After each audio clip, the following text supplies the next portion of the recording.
Hello to everyone. This is Satyam, and you all are most welcome to our YouTube channel, that is Computer Gyan with Satyam. So, in this particular video, we are going to learn about indentation in Python programming language. So, we will just try to understand each and everything regarding indentation, like what is indentation and why we are using indentation and how we are using indentation in our Python programming language with the help of given below points. So one by one we will just go through each and every point and just try to understand like what is an indentation. Okay, so first of all we will just go through the first point. So according to the first point, in Python, indentation is used to define block of code. That means जो हमारा indentation होता है Python programming के अंदर, वो होता है, उसका इस्तेमाल किया जाता है किसी भी ब्लॉक ऑफ कोड को डिफाइन करने के लिए या फिर ब्लॉक ऑफ कोड को रिप्रेजेंट करने के लिए. ठीक है. नेक्स्ट है इसमें कि it tells the Python interpreter that a group of statement belongs to a specific block. ठीक है. तो यहाँ पे सेम वही चीज़ है कि जो हमारा इंडेंटेशन होता है वो ग्रुप ऑफ कोड को रिप्रेजेंट करता है जो कि किसी पर्टिकुलर ब्लॉक ऑफ कोड को दर्शाता है. और ये किस चीज़ को बताता है? ये आपके पाइथन इंटरप्रेटर को बताता है. पाइथन इंटरप्रेटर को with the help of indentation समझाया जाता है कि ये जो कोड्स हैं, ये जो लाइंस ऑफ कोड हैं, ठीक है, जो एक साथ हैं इंडेंटेशन की मदद से ये जो बने हुए हैं, वो एक particular specific block of code को रिप्रेजेंट कर रहा है. ठीक है. फिर नेक्स्ट पॉइंट देखते हैं इसमें क्या है कि all the statements with the same level of indentation are considered as a part of a same block. That means वही सेम चीज़ हो गया कि जितने ब्लॉक ऑफ कोड जो कि आपके सेम इंडेंटेशन लेवल पे हैं, जिनका इंडेंटेशन लेवल क्या है, सेम है, तो उसे हम कंसिडर करते हैं as a part of a same block of code. मतलब वो किसी एक पर्टिकुलर ब्लॉक ऑफ कोड को रिप्रेजेंट कर रहा है. ठीक है.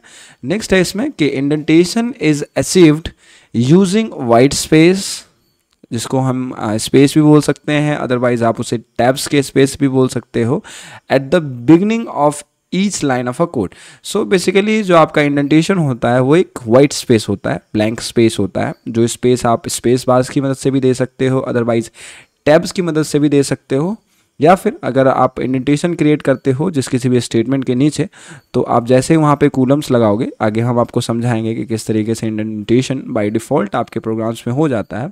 ठीक है. तो वो सारी चीज़ें हम आगे देखेंगे, बट जो इतना बस अब आप यहाँ समझ लो कि जो आपका इंडेंटेशन होता है वो एक वाइट स्पेस होता है जो कि आपके किसी भी पर्टिकुलर लाइन ऑफ कोड के पहले आता है, बिगिनिंग में आता है. ठीक है. नेक्स्ट है इसमें कि many other programming languages like C, C++ or Java were using braces to define a block of code. ठीक है. तो बहुत सारे ऐसे लैंग्वेजेस हैं जिसके अंदर अगर आपको ब्लॉक ऑफ कोड को रिप्रेजेंट करना है तो उसके लिए इस्तेमाल होता है कौन सा, ये जो आपके कर्ली ब्रेसेस होते हैं उसका. But Python uses indentation to define a block of code. But Python programming जो है आपका वो यूज़ करता है इंडेंटेशन का किसी भी ब्लॉक ऑफ कोड को रिप्रेजेंट करने के लिए या फिर डिफाइन करने के लिए. ठीक है. तो बाकी जो C++ हो गए या फिर C हो गया या फिर जावा हो गया, तो इन सभी प्रोग्राम्स के अंदर आपके ब्लॉक ऑफ कोड को रिप्रेजेंट किया जाता है with the help of curly braces. And Python programming के अंदर ब्लॉक ऑफ कोड को रिप्रेजेंट किया जाता है किसकी मदद से? इंडेंटेशन की मदद से. नाउ नेक्स्ट हम लोग देखते हैं. नेक्स्ट पॉइंट इसमें क्या है कि without improper indentation the program will throw an indentation error. ठीक है. तो इंडेंटेशन बहुत इंपॉर्टेंट है. ठीक है. जब कभी भी आप स्टेटमेंट्स लिखते हो तो स्टेटमेंट्स के अंदर अगर आपको ब्लॉक ऑफ कोड को लिखना है तो उसके लिए आपको इंडेंटेशन वहाँ डालना पड़ेगा. अगर आप इंडेंटेशन प्रॉपर नहीं डालते हो अपने प्रोग्राम के अंदर तो आपका जो कंपाइलर है वो आपको एरर शो करेगा और वो एरर होगा आपका इंडेंटेशन एरर. डेट मीन्स आपने सही तरीके से इंडेंटेशन प्रोवाइड नहीं किया है अपने प्रोग्राम के अंदर. ठीक है. फॉर एग्जाम्पल समझो the body of if for while def class etc must be indented. ठीक है. तो जो आपके जैसे अभी आप आगे पढ़ोगे कंडीशनल स्टेटमेंट, इफ एल्स वगैरह जो होता है, या फिर आगे आप लूप्स पढ़ोगे, फॉर लूप, वाइल लूप, या फिर आगे फंक्शंस वगैरह पढ़ोगे तो डेफ फंक्शन होता है जिसकी मदद से आप फंक्शन को डिफाइन करते हो, क्लासेस के बारे में पढ़ोगे. तो इन सभी चीज़ों में आपको ब्लॉक ऑफ कोड देना पड़ता है. ठीक है. इंडेंट ब्लॉक एक आपको देना पड़ता है और इंडेंट ब्लॉक को लिखने के लिए आपको इंडेंटेशन लगता है वहाँ पर. अगर आप वहाँ इंडेंटेशन नहीं लगाते हो तो आप इंडेंट ब्लॉक को नहीं लिख पाओगे. अगर आप बिना इंडेंटेशन के इंडेंट ब्लॉक को लिखते हो तो वो आपका पाइथन जो इंटरप्रेटर है वो उस चीज़ को एक्सेप्ट नहीं करता है. ठीक है. तो ये सारे एग्जांपल्स हो गए जहाँ पे आपका इंडेंटेशन इस्तेमाल होता है. नेक्स्ट है इसमें आप एग्जांपल्स के थ्रू समझो कि कैसे इंडेंटेशन आपका क्रिएट होता है। तो लाइक सपोज ये जो इफ़ ट्रू है ये एक प्रकार का कंडीशनल स्टेटमेंट है, ठीक है, और इस कंडीशनल स्टेटमेंट को लिखा गया है सबसे पहले। देन यहाँ पे देखोगे कि आपका जो इफ़ है आई एफ वो यहाँ से स्टार्ट हो रहा है, ठीक है, बट यहाँ पे देखोगे आई के ठीक नीचे ये सेकेंड जो लाइन ऑफ कोड है इसके अंदर यहाँ से लेके यहाँ तक, इस पर्टिकुलर चीज़ से लेके यहाँ तक एक आपका क्या है स्पेस क्रिएट हुआ है, और इस लाइन में भी ये स्पेस क्रिएट हो गया।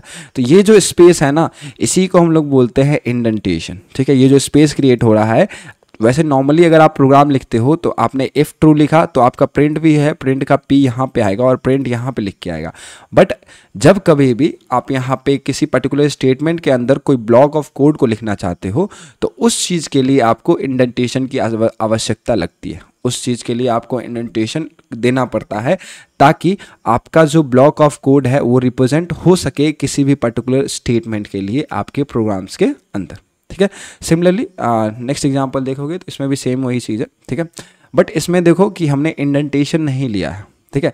इसमें देखो इफ़ ट्रू लिया है, फिर यहाँ पे हमने इंडेंटेशन नहीं लिया, ठीक है, सीधा हमने प्रिंट हेलो लिख दिया, फिर प्रिंट वर्ल्ड लिख दिया। प्रिंट वर्ल्ड में हमने इंडेंटेशन लिया है बट इस वाले पर्टिकुलर लाइन ऑफ कोड के अंदर हमने इंडेंटेशन नहीं लिया है। तो अगर आप इस प्रकार के कोड को लिखने की कोशिश करते हो अपने प्रोग्राम्स के अंदर तो आपको एरर शो होगा, और एरर में आपको शो होगा इंडेंटेशन एरर, और आपके कंपाइलर पे लिख के आएगा एक्सपेक्टेड एन इंडेंट ब्लॉक, ठीक है। तो इस प्रकार का एरर शो होगा कि आपको जो है अपने स्टेटमेंट के नीचे आपको एक इंडेंट ब्लॉक प्रोवाइड करना पड़ेगा, ठीक है। तो इंडेंटेशन बहुत ही इंपॉर्टेंट है। जब कभी भी आप किसी भी स्टेटमेंट को लिखते हो और उस स्टेटमेंट के नीचे अगर आप चाहते हो कि कोई पर्टिकुलर ब्लॉक ऑफ कोड आप लिख पाओ उस पर्टिकुलर स्टेटमेंट से रिलेटेड, तो इसके लिए आपको इंडेंटेशन देना बहुत ज़रूरी है, ठीक है। इंडेंटेशन कुछ भी नहीं होता, indentation just a blank space होता है जिसकी मदद से आप ब्लॉक ऑफ कोड को रिप्रेजेंट करते हो। फॉर एग्जांपल यहाँ पे ही देख लो कि ये जो स्पेस यहाँ पे दे रहे हो ना, इफ़ के बाद ये इफ़ से लेके यहाँ से लेके और पी तक ये जो स्पेस क्रिएट हो रहा है ना, इसी को हम लोग क्या बुलाएंगे, इंडेंटेशन बुलाएंगे, ठीक है। और यहाँ पे देखो ये जो दोनों लाइन ऑफ कोड है, ये दोनों लाइन ऑफ कोड ये इस पर्टिकुलर स्टेटमेंट के अंदर है, ठीक है। तो ये दोनों ब्लॉक ऑफ कोड है वो इस पे डिपेंडेंट है, अगर ये वाला कंडीशन सही होगा तो ये दोनों एग्जीक्यूट करेगा, ठीक है। तो ये सारी जो चीज़ें हो पाती है वो हो पाती है with the help of indentation. Indentation he show करता है कि ये दोनों जो आपका ब्लॉक ऑफ कोड है वो क्या है, इस पर्टिकुलर प्रोग्राम के इस पर्टिकुलर स्टेटमेंट के अंदर है, ठीक है। तो ये सारी चीज़ें आपका जो कंपाइलर है तभी समझ पाएगा जब आप प्रॉपर इंडेंटेशन प्रोवाइड करोगे अपने प्रोग्राम के अंदर, ठीक है।